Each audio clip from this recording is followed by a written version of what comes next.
Hi, everybody, and welcome to the WSBA Crypto Roundup for May 10th, 2024.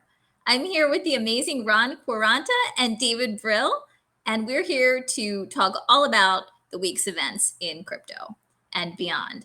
And before we get started, we'd like to give our usual disclaimers, which is nothing that we say is tax, accounting, legal, or other advice or investment advice.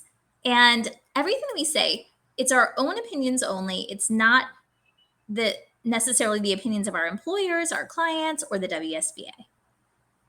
So welcome, Ron and David. Josh, good to see you. And for the audience out there, if you've got questions for Josh or David or myself, please put them in the chat.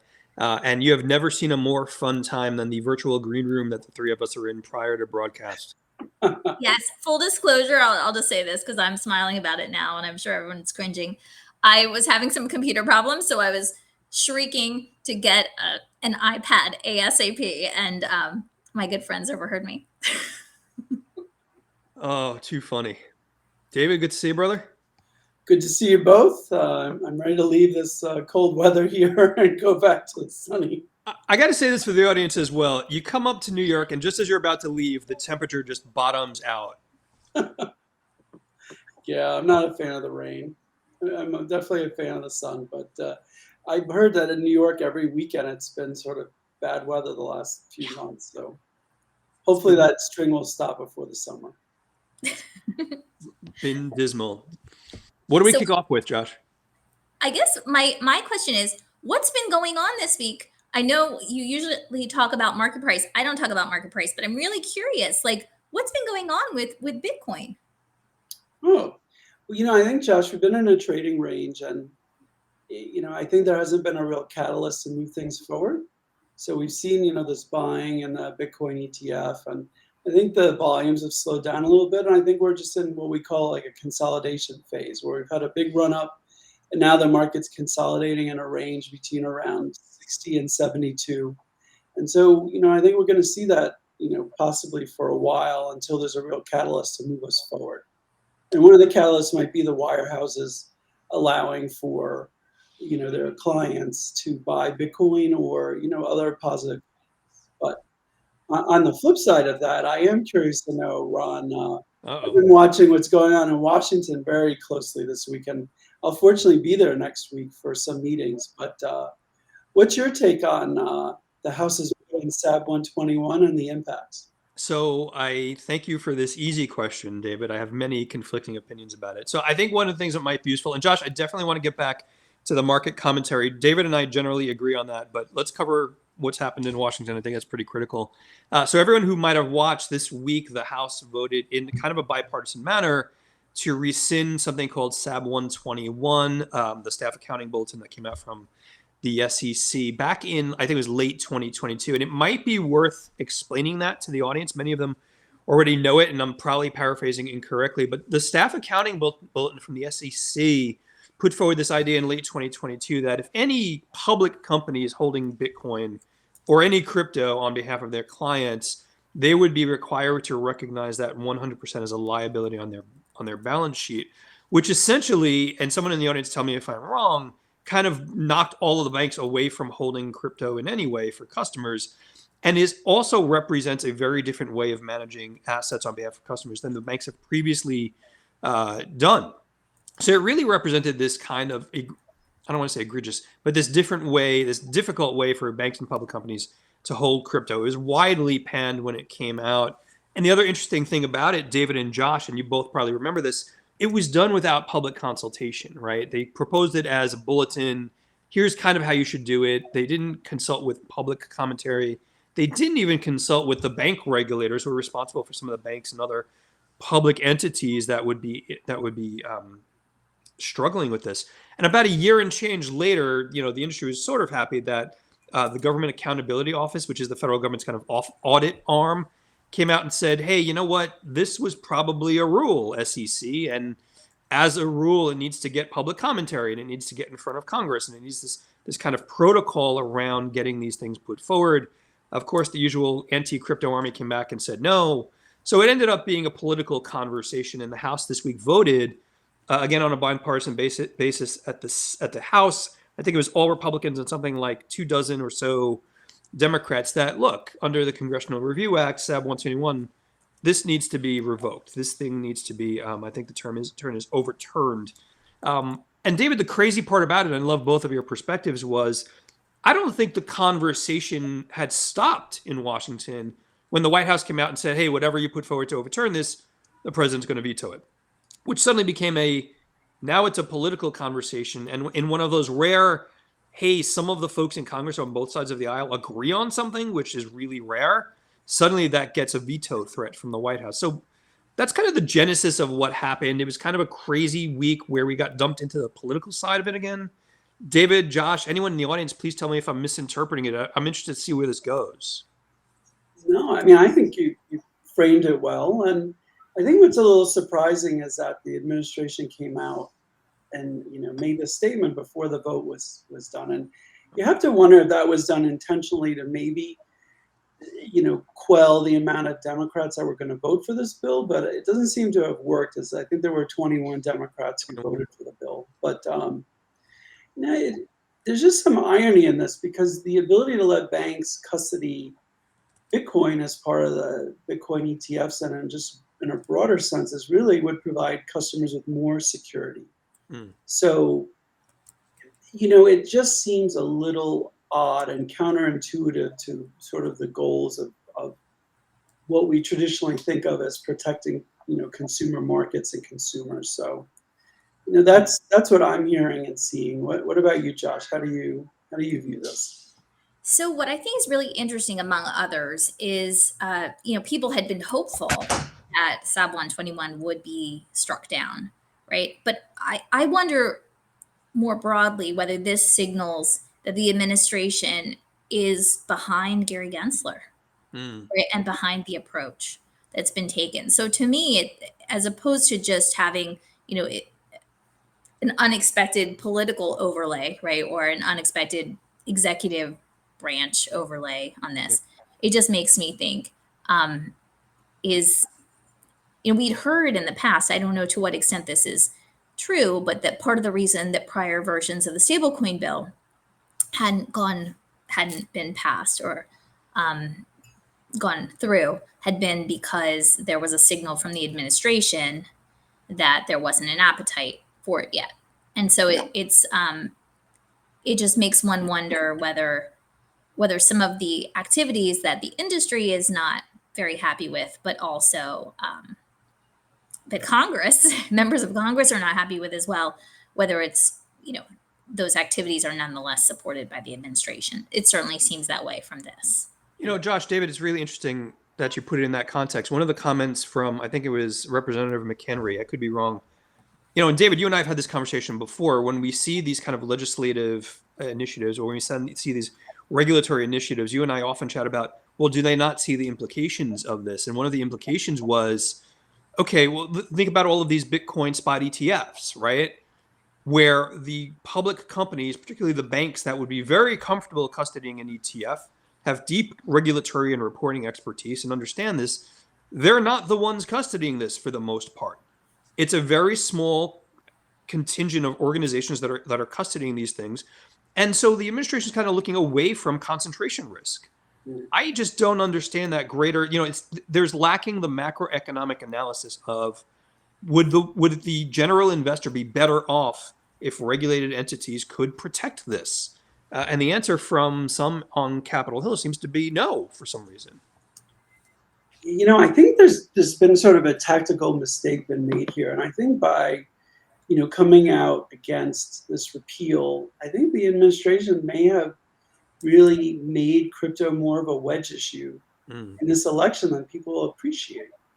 I know Donald Trump recently came out and said he's for, Bitcoin and he's for crypto, but I really could see in some of these tight state elections where, there is a certain population that's very, very pro crypto and wants to see, the administration that takes over or continues in power really, support crypto and the ecosystem here in the US. So I think this may backfire a little bit and may galvanize some folks to get more involved on both a local and a national level in the election. And speaking of the election, I just wanted to point out, the competitor, the primary competitor to the current president, right, came out publicly and said, "Hey, listen, I'm behind crypto," right? So I think it could shape up to be quite a hot button issue, Can right? I? If Yeah. Sorry. Go ahead. no, go ahead. I was just gonna say, I politics aside, it just feels very much like a political ploy of, oh, I'm pro crypto now. Come on board and vote for me because I'm pro crypto now. And it just feels like a bit disingenuous. So I would say this: I'm not, and without having no politics, no Yep. political view expressed.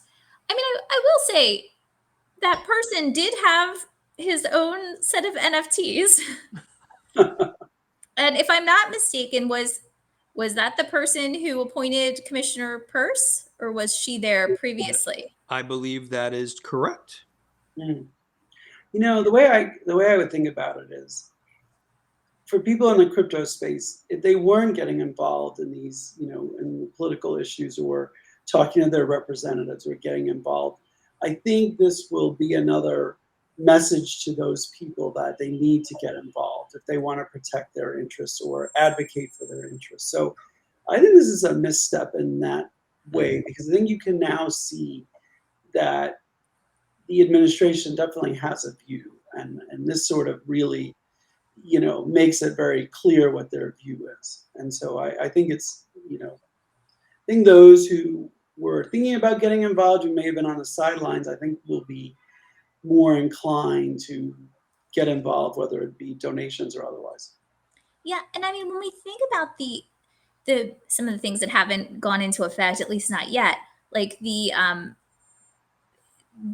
potential rule relating to the expansion of the custody rule to the safeguarding rule. I mean, many of us, including I believe on this podcast, right? We had talked about how it makes it more difficult, because the safeguarding would apply whether it was a security or not, and that often the folks where perhaps you might think they would be the best or the most practiced at the safest quote unquote place to serve as a custodian, such as banks or similar organizations, that there were impediments. And SAB 121 is a huge impediment because of how it interacts with the capital adequacy requirements, for example, for banks.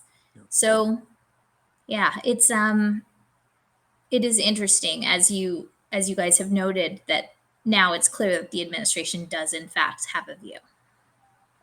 What I think will be an interesting conversation, though, truly, is now that it appears that SAB 121 may be here longer than folks would like, um, is what kinds of arguments could come into play about, okay, the definition of crypto asset, how should it be interpreted? It's certainly written very very broadly, but are there edge cases or certain types of maybe tokenized securities or other things where one could argue that it was not a crypto asset? Now I think that's pretty tough, but certainly it is up for interpretation. And same thing with digital asset security in a different context, right? There are some, in fact, I would say many, who believe that a traditional security that is just recorded on a blockchain, that doesn't necessarily transform it into a crypto asset or a digital asset security, that it might remain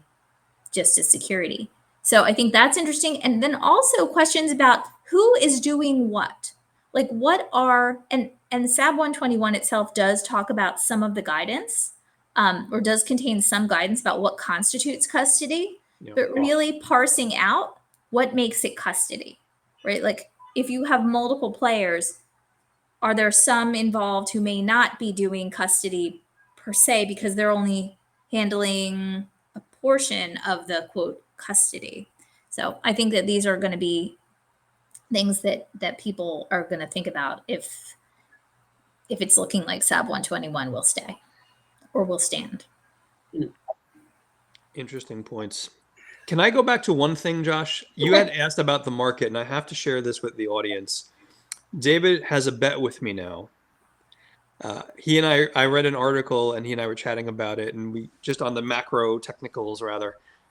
Doge, again, not an endorsement of Doge. This is not investment advice, but an analyst had mentioned that Doge has a golden cross coming up. So a golden cross for those in the audience. What is that? I was just gonna. Okay.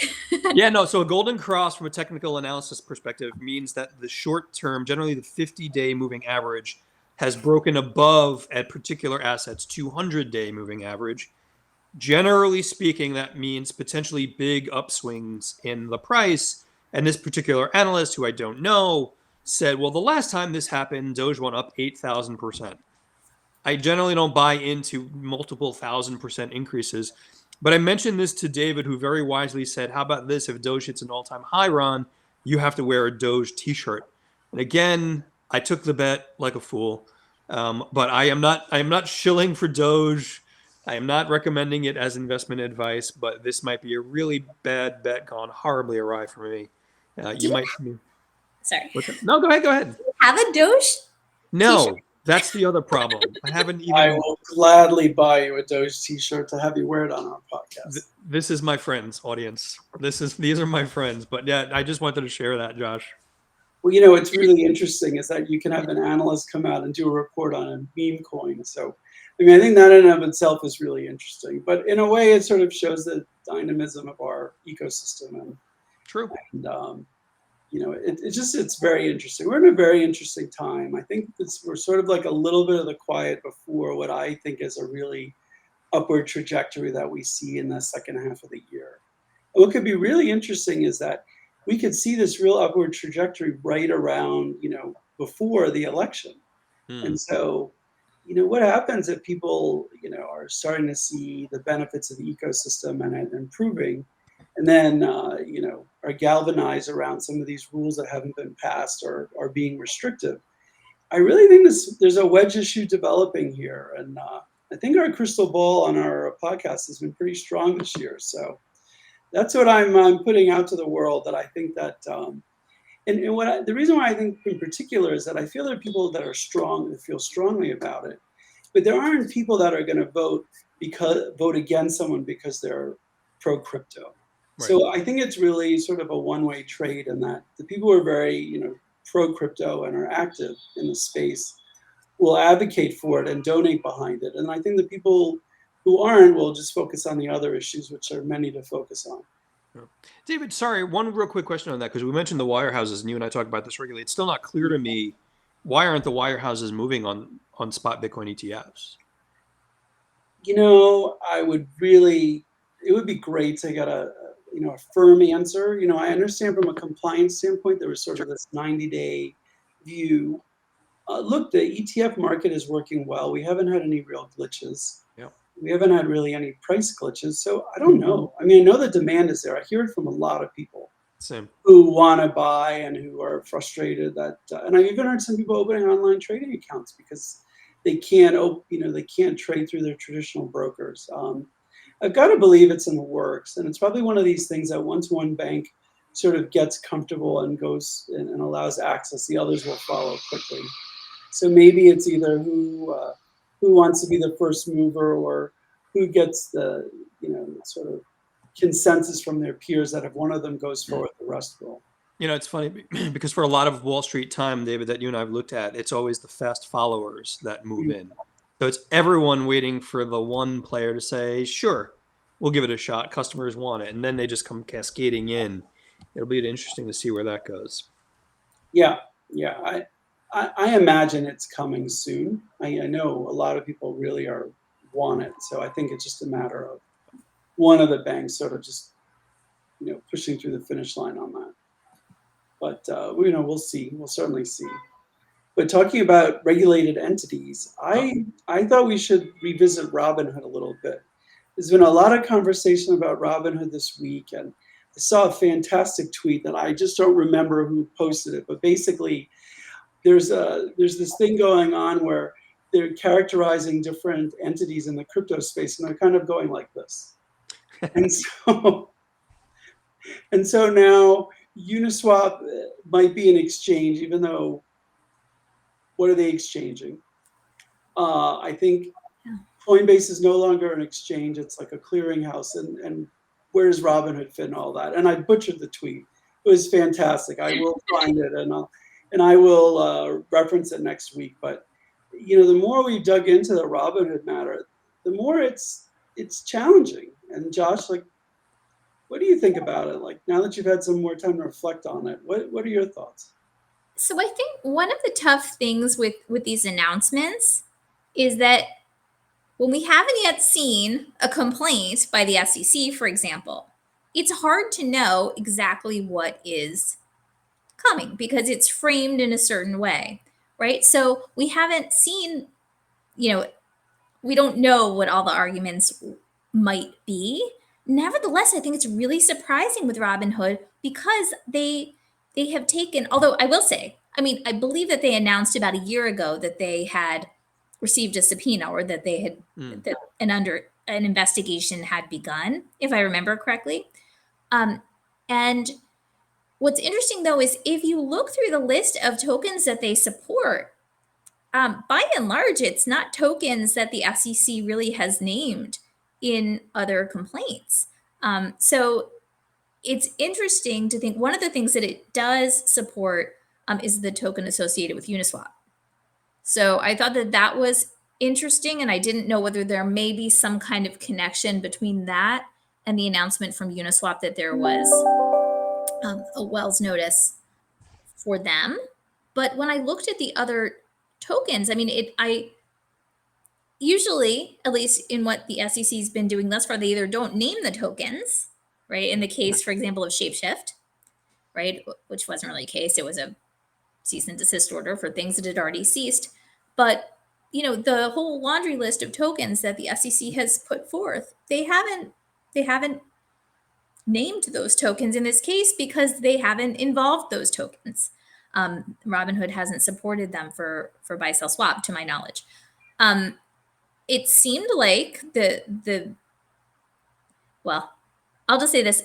The language from Robinhood itself sounded very confident, saying that they're confident of their position. I'm paraphrasing, obviously, because they've taken a conservative approach. And so I do think it is very interesting that all these cases are coming out now or potentially coming out now. We've heard about, I mean, there are still others that that believe that they may end up with Wells notices soon that I'm aware of.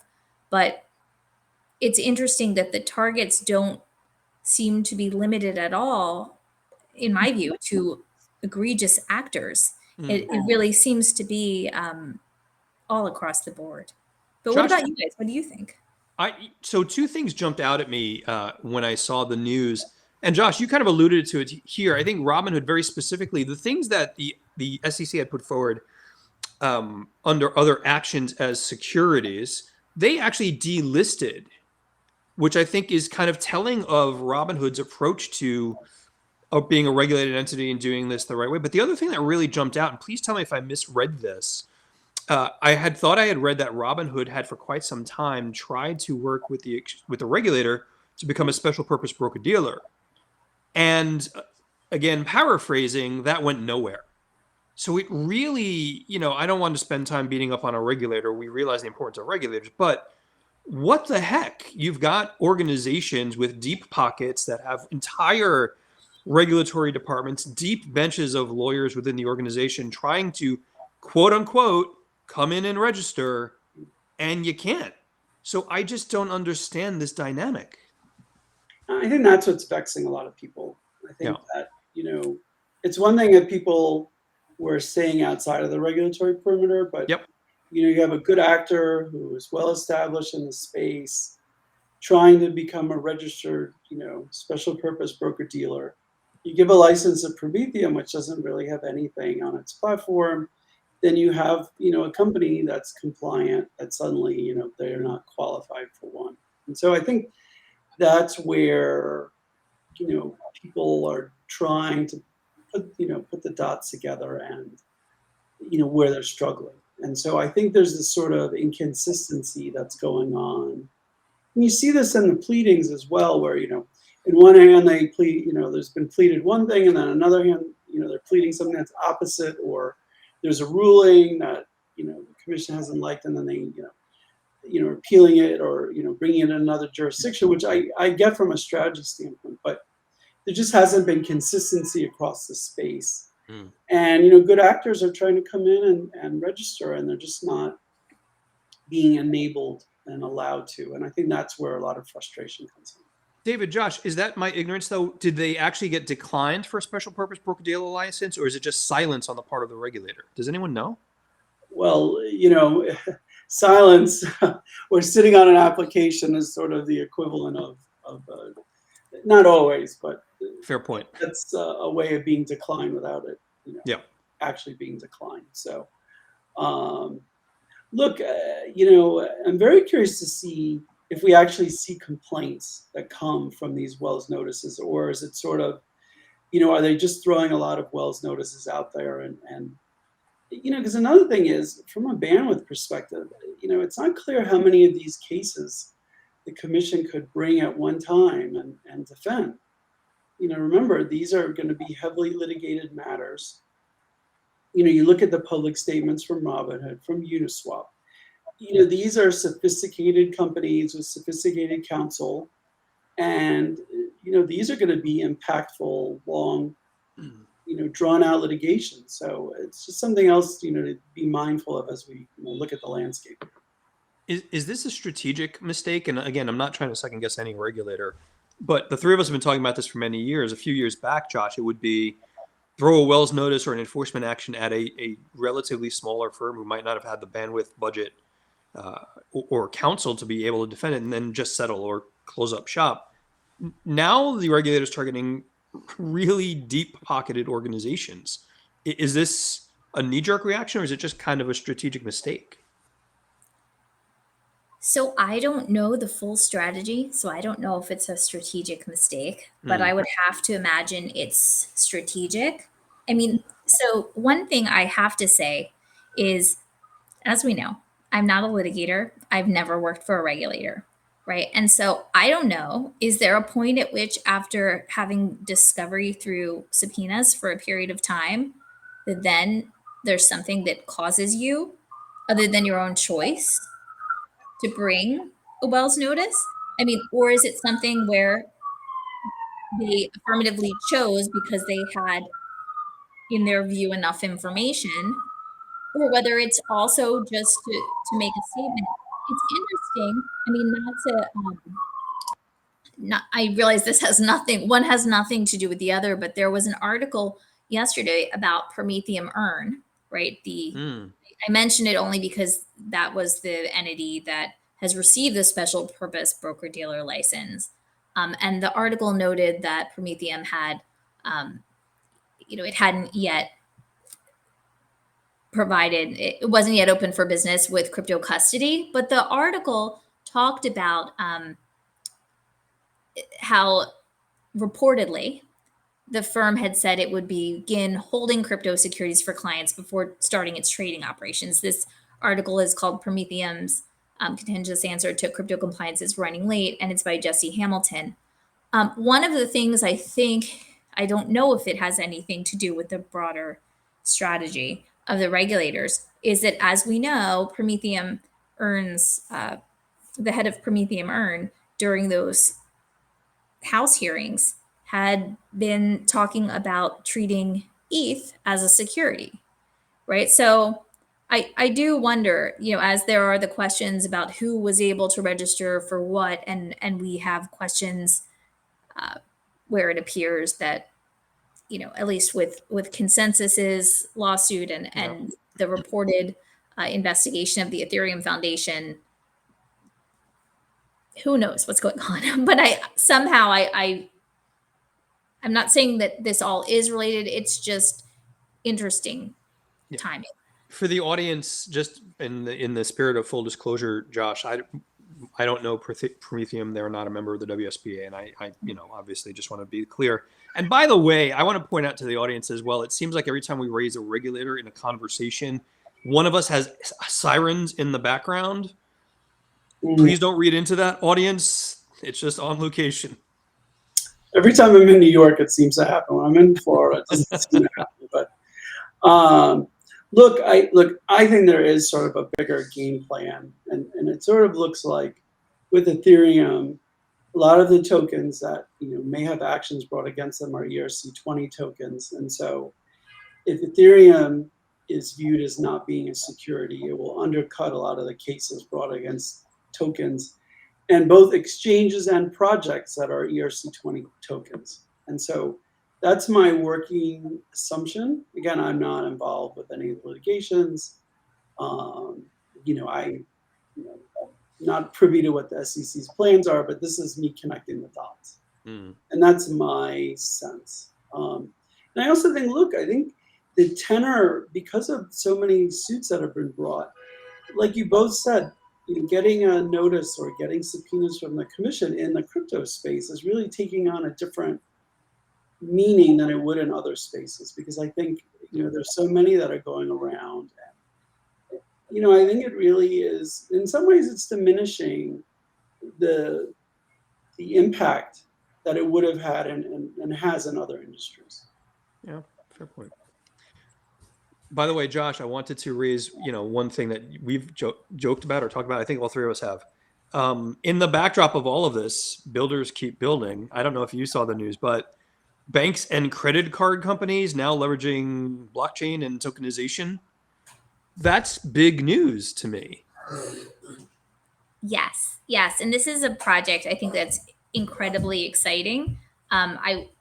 Like you, I saw the article. It is a project that's been, at least in prior phases, ongoing for a number of years. Yep. In other markets, for example, Singapore and the UK, there's ongoing activities for, I guess it's it's RLN, like Regulated Ledger Network. But the fact that there would be an entry into the US, even as a proof of concept, I think is huge, and I think very exciting. And it goes to what we've talked about in prior sessions, just about reimagining the capital markets, right? And imagining them tokenized. So yeah, it's big news. What do you guys think? Well, one other thing, I want to mention is that we're going from, in the traditional space, from T+2 to T+1 in a couple of weeks.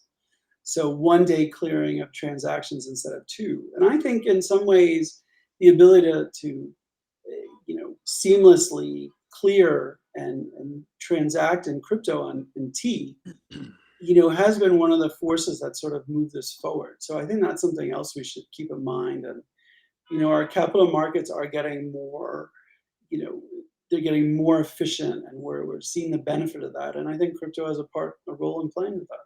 David, do you remember T+5? I also remember trading in eighths and quarters. So yes. Look, we're coming a long way. And look, one of the amazing things that we see in DeFi is the ability to trade asset for asset. Yep. And so, I think a lot of the ingenuity and innovation we're seeing in the crypto space is going to be at some point emulated in the traditional markets, or there may be a melding of the two. So I really think we're in the midst of really fascinating times and benefiting from this technology in many ways. Markets are definitely evolving. If I could share one story, back in the early days when I started on the street in operations, we were doing international securities. David, you in particular, you both find this funny. And we were helping some institutional clients with securities in India. And I didn't know what the settlement cycle was in India. And a colleague who had been a veteran reached out, called me, and he said, it's something like T+30 with a question mark.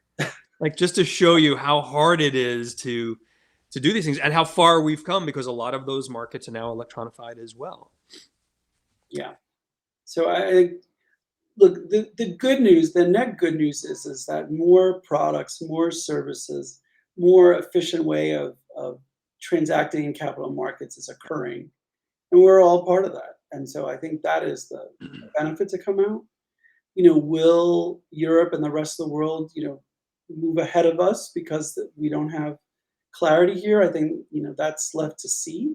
Yeah. We all don't want that to happen on our, amongst us, but I think it's, something that's going to play out in the next, 6 months. Josh, shout out to Sonia if we could, who chairs our enterprise and technology working group.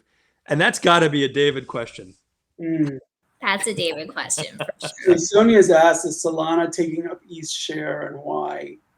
It's a really interesting question because Solana's really been outperforming ETH in this current cycle.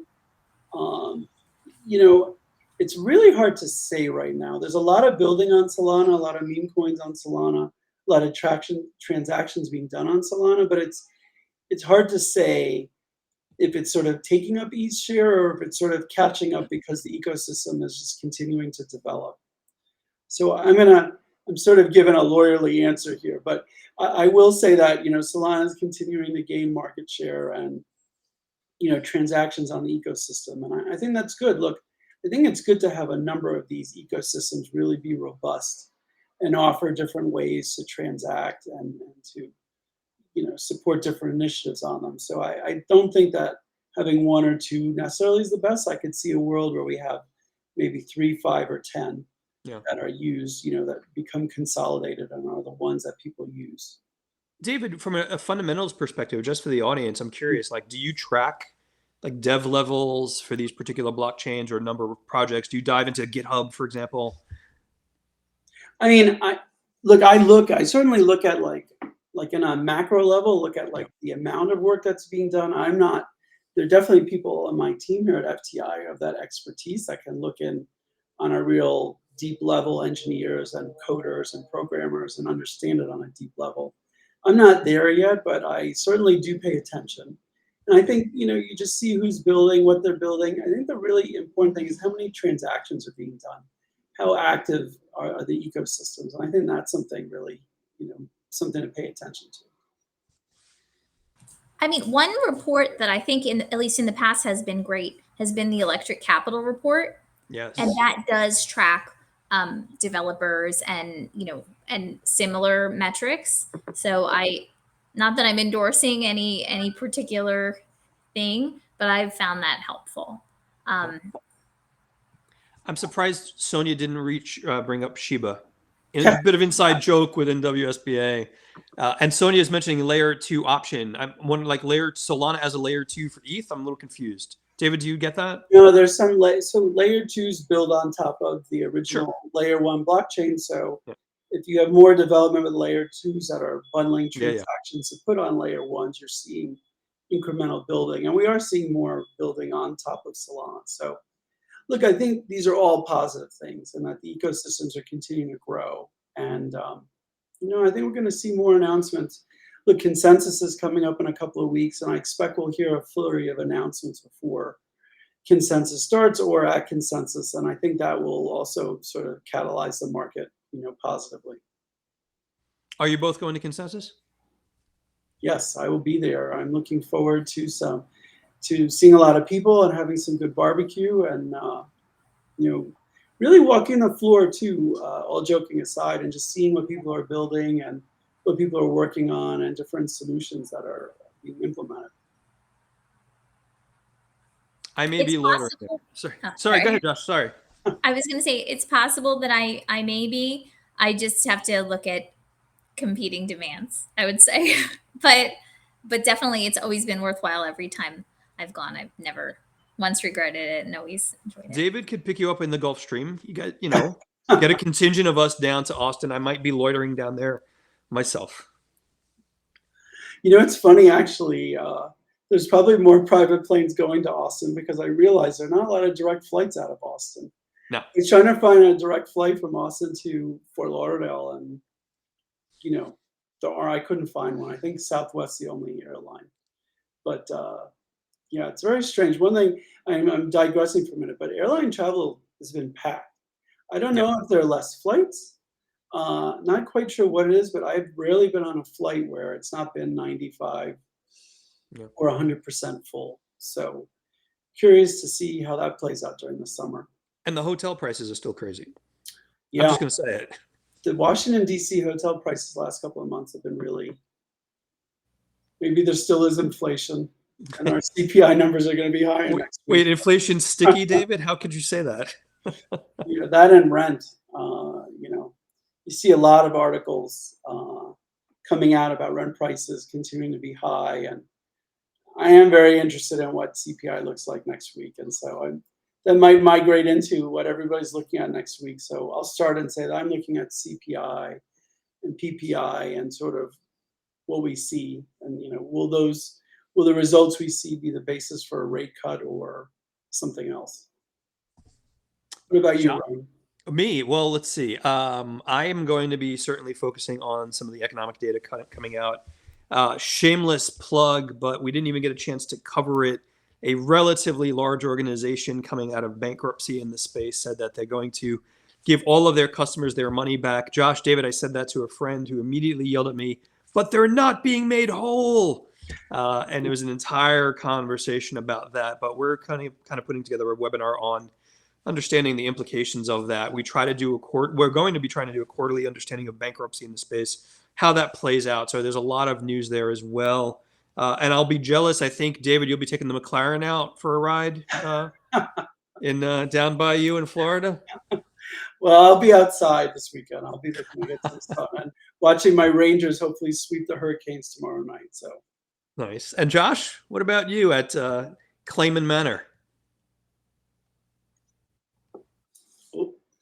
This weekend or this week? The coming week for you. Well, coming week. I mean, we have Mother's Day. Happy Mother's Day to everybody. Happy Mother's Day, Josh. Yeah. And happy Mother's Day to the mothers out there. And yeah, I mean, I need to look at my schedule to see. I think things like we've been saying are very busy. And I think I'm following my calendar pretty much day by day to see what I have the next day. All right. Well, I think that wraps it up. We had a whole bunch of people joining. Shout out again to Sonia and all of our WSBA members who joined us. If you had questions for Josh or David or myself, drop us a note, info@wsba.co. Josh, David, anything else you guys want to cover? Is that enough? Well, I'm going to be in Washington, D.C. next week, so I'll certainly share the insights I gain in our next podcast. But definitely pay attention to the numbers next week. I think that'll drive where we're headed. All right. We will leave it there. Josh, David, as always, thank you guys. Really appreciate it. Thank you, everyone, for joining us. Take care.